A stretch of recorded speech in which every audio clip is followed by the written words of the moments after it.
کون سا اسم پڑھیں کہ وہ رسول پاک کے بالکل نزدیک ہو جائے۔ اللہ صلی اللہ علیہ وسلم کی قربت کا سب سے قریب راستہ کون سا ہے؟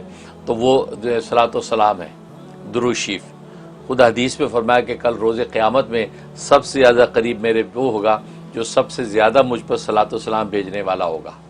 لہٰذا صلاۃ و سلام کو جو پلے باندھ لیں، کثرت سے اس کا ورد کریں، کم از کم 3000 مرتبہ روزانہ صلاۃ و سلام آپ صلی اللہ علیہ وسلم پر پڑھیں، تو انشاءاللہ اس سے جو ہے آپ کو ان کی قربت نصیب ہوگی۔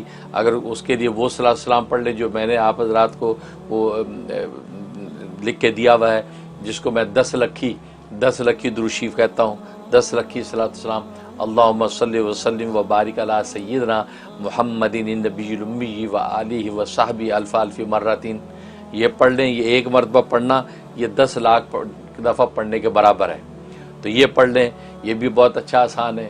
اور دوسرا، یا پھر اور شارٹ کرنا ہے ہر وقت پڑھنے کے لیے، کاؤنٹر اپنے ہاتھ میں رکھے پڑھتے رہیں، تو وہ ہے صلی اللہ علی النبی الامی و آلہ وسلم، صلی اللہ علی النبی الامی و آلہ وسلم۔ تو یہ آپ جو ہے وہ ایک ہی سانس میں جلدی جلدی پڑھ سکتے ہیں، صلی اللہ علی النبی الامی و آلہ وسلم، صلی اللہ علی النبی و آلہ وسلم، صلی اللہ علی النبی الامی و آلہ وسلم، تو یہ آپ پڑھ سکتے ہیں۔ تو اس طریقے سے آپ 3000 کی تعداد پوری کریں، آپ کو نبی پاک صلی اللہ علیہ وسلم کی قربت نصیب ہو جائے گی۔